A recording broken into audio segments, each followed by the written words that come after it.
প্রশংসা করে করে কোনোদিন শেষ করা যাবে? এজন্য কখনোই যেন অভিযোগ না করি আল্লাহর কাছে, কমপ্লেইন যেন না করি। Instead of complaining we should praise more and more, বেশি বেশি প্রশংসা করতে হবে। অভিযোগ করা যাবে না। অনেকের অনেক দুঃখ, অভিযোগ, জাল্লা আমারে এটা দিল না, ওইটা দিল না, আমার পাশে সে বড় হয়ে গেল, ও চাকরি পেয়ে গেল, ও ব্যবসায় উন্নতি করলো, ও ভিসা পাইলো, আমি পাইলাম না। আফসোস, ও আফসোস করতে করতে মরবে, ঠিক কি না? আর প্রশংসা যে করবে তাকে নেয়ামতের বাড়ি ধারা আরো বাড়িয়ে দিবে কে?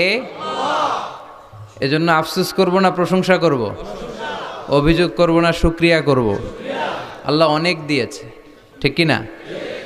আপনারা শেখ সাদি রাহিমাহুল্লাহর নাম শুনে থাকবেন। বালাগাল উলা বিকামালিহি কাশাফাদ দুজা বিজামালিহি, এই কবিতা লিখে উনি বিখ্যাত হয়েছিলেন। উনি পার্সিয়ান পয়েট, ইরানি একজন কবি। তো ওনার একবার আর্থিক সমস্যা যাচ্ছিল, দৈন্যতা যাচ্ছিল, টাকা পয়সা ছিল না, ফলে ওনার পায়ে দেওয়ার মতো জুতা ছিল না। তো খুব আফসোস করতেছে, হায় রে, আমি এত বড় কবি, আমার পায়ে দেওয়ার মতো জুতা নাই। আফসোস করে ঘর থেকে বের হলেন, দেখলেন এক ভিক্ষুক ভিক্ষা করছে, ওর পাই নাই। কি নাই? আর কবি সাহেবের কি নাই? ওনার জুতা নাই, এজন্য দুঃখ। বের হয়ে দেখে সাইল ভিক্ষুক, ওর পা নাই। এবার উনি সেজদায় পরে আল্লাহর ডেকে বলে, আল্লাহ শুকর আলহামদুলিল্লাহ, অনেক ভালো আছি। শুকর আলহামদুলিল্লাহ, বেশ ভালো আছি, অনেক সুখে আছি। এজন্য সুখ হচ্ছে আলহামদুলিল্লাহর ভিতরে। সুখ আছে কিসের ভিতরে? যে কোনো পরিস্থিতিতে আমরা থাকি না কেন, বিপদে আপদে, সকালে বিকালে, শীতকালে গ্রীষ্মকালে, আমরা কি পড়ব? আলহামদুলিল্লাহ পড়ব। এর কারণ চাহিদার কোনো শেষ নাই। যার আছে যত বেশি, সে চায় তত বেশি। দেখবেন যার সাইকেল আছে ও হুন্ডা চায়, চায় না? আরো নিচ থেকে যদি বলি, যার পা নাই ও চায়, আল্লাহ আমার যদি দুইটা পা থাকতো। কথা বলেন? পা নাই এরকম লোক আছে না এলাকায়? সে হেঁটে যাওয়া লোকদের দিকে তাকিয়ে থাকে, আর তার স্বপ্ন থাকে ওইটাই, আমার যদি পা থাকতো। হেঁটে হেঁটে হেঁটে যারা বাজারে যায়, স্কুলে যায়, কলেজে যায়, ওদের আফসোস যারা সাইকেল চালায় ওদেরকে দেখে, তাই না? সাইকেল থাকলে খুব ভালো হইতো, সাইকেল চড়ে চড়ে বাজারে যেতে পারতাম। সাইকেলওয়ালারও আফসোস আছে, সে আফসোস করে হুন্ডাওয়ালাদের দেখে, মনে মনে ভাবে যদি ভো ভো থাকতো, হ্যাঁ, একেবারে যেতে পারতাম। হুন্ডাওয়ালাদের আফসোস হচ্ছে প্রাইভেট কারওয়ালাদের দেখে, ইস আমার যদি একটা কার থাকতো। যার কার আছে ও আফসোস করে, ইস আমার যদি একটা প্লেন থাকতো। যার প্লেন আছে ও বলে, ইস আমার যদি একটা কপ্টার থাকতো, if I had a copter, আমার যদি একটা হেলিকপ্টার থাকতো, উড়াল মারতাম। কথা বলেন? তাহলে এই চাহিদার, ডিমান্ডের, হিউম্যান ডিমান্ডসের কোনো শেষ আছে? যে এলাকার ছোট্ট মেম্বার, ওই মেম্বার ভাই চায় কি করে চেয়ারম্যান হওয়া যায়। কথা বলেন?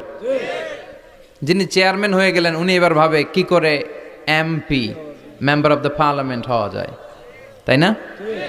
আচ্ছা, এমপি যিনি হয়ে গেলেন উনি আরেকটু উপরে যেতে চায়, ভাবে যদি একটু যদি যাইতে পারি, একটা মন্ত্রণালয় যদি পাইতাম, হ্যাঁ, মিনিস্ট্রি যদি একটা পেতাম, কতই না ভালো হতো। তো মন্ত্রী যিনি হইল উনি, ওনার অনেক শখ, ইস আর একটা জায়গা বাকি, হ্যাঁ, কি নাম ওইটার? PM, prime minister. কিন্তু এই দেশে অসম্ভব। কথা বলেন? এই দেশে প্রাইম মিনিস্টার হওয়া যাবে? এক দুজন এদের মধ্যে ধাক্কাধাক্কি, এবং ওনাদেরকে মেনে নিতে হবে। আপনি বাঁচেন আর মরেন, ওনারাই প্রাইম মিনিস্টার। কথা বলেন? তাহলে এই কথাগুলো বলার উদ্দেশ্য হচ্ছে হিউম্যান ডিমান্ডসের কোনো শেষ নাই, আনলিমিটেড হিউম্যান ডিমান্ডস। এজন্য বিশ্বনবী বললেন, লাউ আন্না লিকুল্লি ইবনি আদামা ওয়াদিয়ান মিন যাহাব আহাব্বা আইয়াকুনা লাহু ওয়াদিয়ান ওয়া লা ইয়ামলা আফাহু ইল্লা তুরাব। আল্লাহ বলেন, এই বনি আদমের প্রত্যেককে যদি একটা করে স্বর্ণের পাহাড়ের মালিক বানিয়ে দেয়া হয়। কিসের পাহাড় দেখছেন জীবনে? আচ্ছা, স্বর্ণের পাহাড়ের যদি মালিক বানিয়ে দেয়া হয়, আহাব্বা আইয়াকুনা লাহু ওয়াদিয়ান, একটা করে স্বর্ণের পাহাড়ের মালিক বানিয়ে দিলেও সে চাইবে কিভাবে আরো একটা স্বর্ণের পাহাড়ের মালিক হওয়া যায়। আচ্ছা, একটু বুঝে শুনে উত্তর করবেন। একটা স্বর্ণের পাহাড়ের মালিক যদি আমি হই, শুধু আমি কেন, আমার 14 পুরুষ এটারে বিক্রি করে খেলেও কি শেষ করতে পারবো? তো আমার আরেকটা লাগবে কেন? আরেকটা দিয়ে আমি কি করব? স্বভাব। বিষ্ণুই বললেন সবশেষে হাদিসের শেষাংশে বললেন, ওয়ালাইয়ামলা আফাহু ইল্লা তুরাব, কবরের মাটি ছাড়া কোনো কিছুই মানুষের এই জিহ্বাটারে থামাতে পারবে না। চিৎকার করে বলেন ঠিক কিনা? এজন্য যার আছে বেশি ও চায় বেশি, এই ডিমান্ডটারে একটু কমাতে হবে, আল্লাহর কাছে শুকরিয়া করতে হবে। অর্থের প্রয়োজন আছে, কিন্তু এটার হৃদয়ে স্থান দেয়া যাবে না। এটা হাতে আসবে আবার চলে যাবে, ঠিক কিনা? হৃদয়ে স্থান থাকবে কার? যাদের হৃদয়ে আছে আল্লাহর ভয়, তারা কভু পথ ভুলে যায় না। আল্লাহর প্রেম ছাড়া এই দুনিয়ায় কারো কাছে কোনো কিছু চায় না, ঠিক কিনা? মুমিনের হৃদয়ে দরদ ভালোবাসা থাকবে একজনের জন্য। চিল্লায় বলেন তো তিনি কে? এজন্য আমরা যেন শুকরিয়া করি, আমরা যেন অভিযোগ না করি। দেখেন, আমরা যদি জিজ্ঞেস করি ভাই আপনি কি চান, কি লাগবে আপনার, কার কি লাগবে, একজন বলবে আমি এটা চাই, আমার এটা নাই, আমি ওইটা চাই, ওইটা চাই, কত কিছু লাগবে আমাদের। কিন্তু ঠিক এই মুহূর্তে যেই লোকটা হসপিটালের বেডে শুয়ে আছে, ক্যান্সারে আক্রান্ত, ক্যান্সার যার নেই কোনো অ্যান্সার, ওরে যদি জিজ্ঞেস করেন ও বলবে আমার কিচ্ছু লাগবে না, আমি শুধু বাঁচতে চাই। ও কি চায়? আর আমরা অনেক কিছু চাই। এজন্য আমরা শুকরিয়া করব বেশি বেশি। শুকরিয়া করলে বাড়িয়ে দেয় কে? বিশ্বনবী দোয়া করতেন, আল্লাহুম্মা জাআলনি সাবুরা ওয়া জাআলনি শাকুরা ওয়া জাআলনি ফি আইনি সগীরা ওয়া ফি আয়ুনিন নাসি কাবীরা। আল্লাহ আপনি আমারে ধৈর্যশীল বানান, আপনি আমারে শুকরগুজার বান্দা বানান। আল্লাহ আমার চোখে আপনি আমারে ছোট বানান, গোটা বিশ্বের মানুষের চোখে আপনি আমারে বড় বানান। সবাই পড়ি আমিন। এজন্য সবসময় প্রশংসা করব কার? কম কম না বেশি বেশি? সবসময় শুকরিয়া করতে রাজি আছি তো? আল্লাহ সব সময় যেন আমরা তোমার শুকরিয়া করতে পারি, তুমি তৌফিক দাও। আরো জোরে পড়বো সবাই আমিন। আড়াইবাড়ি দরবার শরীফের পীরে কামেল আল্লামা মোহাম্মদ গোলাম হাক্কানি রাহিমাহুল্লাহ, আল্লাহ ওনার কবরটাকে তুমি নূর দিয়ে পরিপূর্ণ করো। আল্লামা মোহাম্মদ গোলাম হাক্কানি রাহিমাহুল্লাহ কমপ্লেক্সের শুভ উদ্বোধন ও তাফসিরুল কোরআনের প্রোগ্রাম।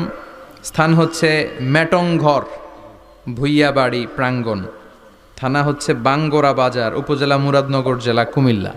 আপনারা শুনেছেন যে আমার দাদার বাড়ি এখানে মুরাদনগরে পরমতলাতে। আলহামদুলিল্লাহ, জীবনে এসেছিলাম কয়েকবার, খুব বেশি আসা হয় না।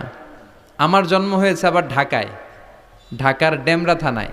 আমার জন্মের অনেক আগ থেকেই আব্বা আম্মা ওইখানে থাকে, ফলে আমি হয়ে গেছি ঢাকাইয়া। ঢাকাইয়াও হয়েছি, আবার কুমিল্লারও রয়ে গেছি, মানে কুমিল্লাতে আবার বিয়ে করছি। এই যে আমার নানা শ্বশুর, পেশা বছর হচ্ছেন আমার নানা শ্বশুর। তো এই জন্য অনেকেই আমার পরিচয় নিয়ে খুব কনফিউশনে পড়ে, আসলে আমি কি কুমিল্লার না ঢাকার। আমি বলি দুইটারই, কুমিল্লাও আমার বাড়ি, ঢাকাও আমার বাড়ি। ঢাকা আমার জন্মস্থান, আর কুমিল্লা আমার দাদার বাড়ি। আজকের এই প্রোগ্রামের সভাপতি হচ্ছেন আল্লামা মোহাম্মদ গোলাম সরোয়ার সাঈদী পীর সাহেব, আড়াইবাড়ি দরবার শরীফ, ও অধ্যক্ষ আড়াইবাড়ি ইসলামিয়া সাঈদিয়া কামিল মাদ্রাসা। আমার মাথার তাজ, মুহতারামি ওয়া মুকাররামি, আমার প্রিয় নানা ভাই চমৎকার কথা বলছিলেন, খুব গুছিয়ে কথা বলেন, অল্প কথা বলেন, বেশি বলেন না, কিন্তু যেখানে বলা দরকার ওইটাই বলেন, যা বলা দরকার তাই বলেন, ঠিক কিনা? পীর হতে হলে এমন পীর হওয়া দরকার। অনেক পীরের নাম আমরা জানি, কাউকে ছোট করে কটাক্ষ করে বলছি না। আপনি আমার নানা ভাইয়ের কথা শুনলে দেখবেন যে গতানুগতিক যে পিরালি, এই পিরালি উনি করে না। কোরআন সুন্নাহকে আধুনিকভাবে মানুষের কাছে পৌঁছে দিতে চায়, জোর করে কাউরে মুরিদ বানাতে চায় না। ওনার কাছে মুরিদ হতে আসলেও উনি বানাইতে চায় না, আগে অন টেস্ট করে, পরীক্ষায় রাখে যে আপনি এই বাজে অভ্যাসগুলো ছাড়তে পারবেন কিনা, এগুলো করতে পারবেন কিনা। এবং নানা ভাই মনে করে ওনার হাতে হাত রেখে কেউ বায়াত হওয়া মানে ওনার রেসপন্সিবিলিটি অনেক বেড়ে গেল। উনি এই রেসপন্সিবিলিটি থেকে মুক্তি চায়, উনি বানাতে চায় না। তো এইরকম পীর থাকার দরকার আছে না নাই?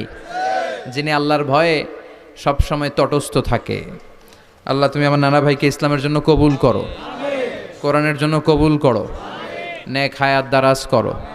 কোরআন সুন্নাহর কথাগুলো তিনি যেমনভাবে প্রকাশ করে যাচ্ছেন, আমরণ যেন আপসহীনভাবে কোরআন সুন্নাহর কথা প্রকাশ করতে পারে। আল্লাহ তুমি তৌফিক দাও। আল্লাহর কাছে কামনা করছি যে অল্প কিছু সময় আমরা কথা শুনবো, সরাসরি কোরআন থেকে শুনবো, পড়ি ইনশাআল্লাহ। কোরআন থেকে কথা শোনার সবচেয়ে বড় একটা ফজিলত হচ্ছে এই কথার মধ্যে কোনো গোজামিল নাই, কোনো ভুল নাই, কোনো সন্দেহ নাই। চিল্লায় বলেন ঠিক কিনা? এবং কেউ কি এই কোরআনের ব্যাপারে কোনো সন্দেহ, কোনো ভুল, কোনো ইনকনসিস্টেন্সি প্রমাণ দিতে পেরেছে? পারে নাই, পারবেও না। This is the book whereof there is no doubt, no suspicion in it, and a guidance to those who are muttaqin. আল্লাহ বললেন যালিকাল কিতাব লা রাইবা ফি হুদাল লিল মুত্তাকিন। এটা এমন বই যে বইয়ে কোনো ভুল নাই, কোনো সন্দেহ নাই, এবং মুত্তাকিনদের জন্য হেদায়েতের গাইড বুক করে এই বইটারে পাঠালো কে? আল্লাহ। এজন্য এই বইটা আমরা বুক সেলফের একেবারে উপরের তাকে রাখবো, যাতে ধুলা বালি আর মাকড়সার বাসা এটা ময়লা হয়ে থাকে। হ্যাঁ, কোথায় রাখবেন? একেবারে হাতের কাছে রাখবো, হাতের কাছে রাখবো। পৃথিবীর সবচাইতে নন্দিত এই কিতাবটা আজকে সবচাইতে বেশি নিগৃহীত, উপেক্ষিত। বুক সেলফে রাখে, তাও একেবারে উপরের তাকে, কারণ বছরে 1-2 বার কামে লাগে। কেউ মরলে, কথা বলেন, মারা গেছে, এখন সামনে বসে বসে কোরআন তেলাওয়াত করতে হবে। কোরআন এসেছে জীবিত মানুষদের জন্য। কোরআন নিজেও জীবিত কিতাব, আলোকিত করেও জীবিতদেরকে। চিল্লায় বলেন ঠিক কিনা? কিতাবুন হাই, জীবিত কিতাব, ওয়াকিং এনসাইক্লোপিডিয়া, চলমান বিশ্বকোষ। যাই জিজ্ঞেস করবেন তথ্যের সম্ভার, তথ্য উপাত্ত আর ইনফরমেশন এই কোরআনের ভেতরে আছে না নাই? মানব সমস্যার সব সমাধান আছে। এজন্য এই বইটাকে বলা হয় দ্য প্রবলেম সলভিং মেথোডোলজি। এই কোরআন আপনার সব প্রবলেমকে সলভ করে দেয়। It's not a problem creating methodology. এটা জীবনের কোথাও সমস্যা বাধায় না। কোরআন কোথাও সমস্যা লাগায়? কথা বলেন, জট লাগায় নাকি জট খুলে দেয়? আলহামদুলিল্লাহ পড়েন।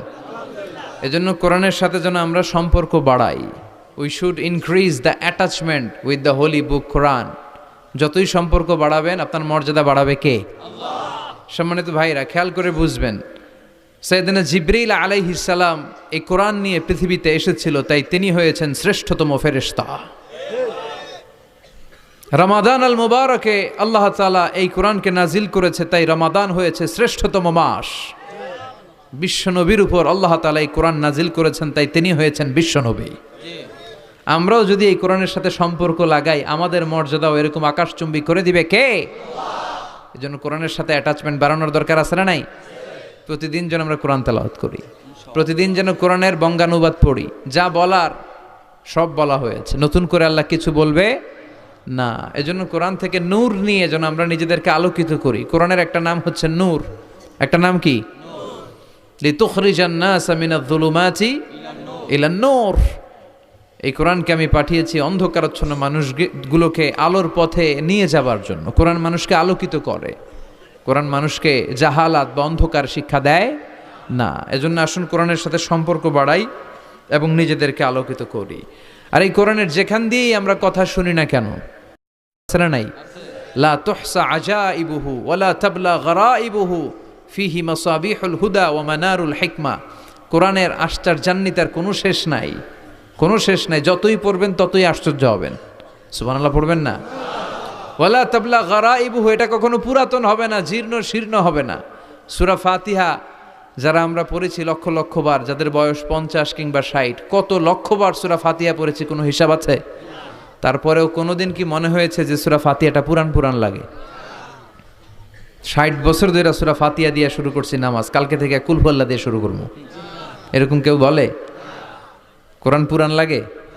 চির নতুন, এভারগ্রিন, সবুজ, চির সবুজ, চির নতুন। এটা কখনো পুরাতন হয় না।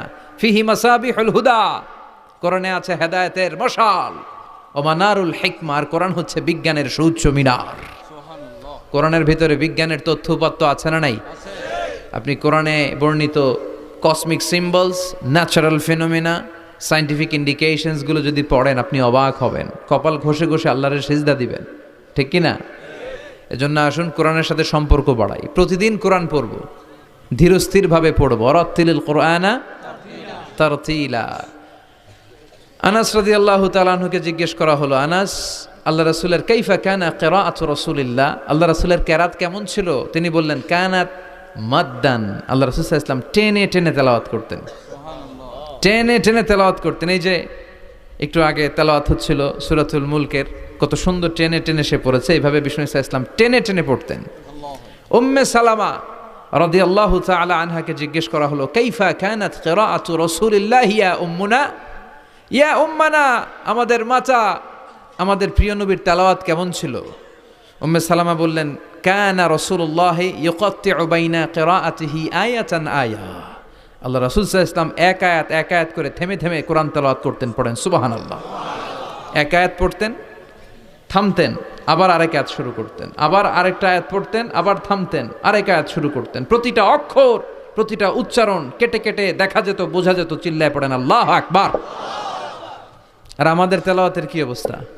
তারাবির নামাজের কি অবস্থা? আমাদের ম্যাটন ঘরের কি অবস্থা? জাপানের বুলেট ট্রেন ফেল, ঠিক কিনা? কোন দিক দিয়ে আযাবের আয়াত যায়, কোন দিক দিয়ে জান্নাতের আয়াত যায়, কোন দিক দিয়ে সূরা ইয়াসিন গেল, কোন দিক দিয়ে আর রহমান গেল, কোথায় সূরা ইউসুফ গেল, কেউই টের পায় না। রুব্বা কারি লিল কুরআন ওয়াল কুরআনু ইয়ালআনহু, কোরআনের অনেক কারি আছে, তেলাওয়াতকারী আছে, আবৃত্তিকারী আছে, যাদেরকে কোরআন রহমত, মার্সি এন্ড ব্লেসিংস না দিয়ে গজব দেয়, লাআনত দেয়। আল্লাহ ওই ধরনের তেলাওয়াত থেকে তুমি আমাদের বাঁচাও।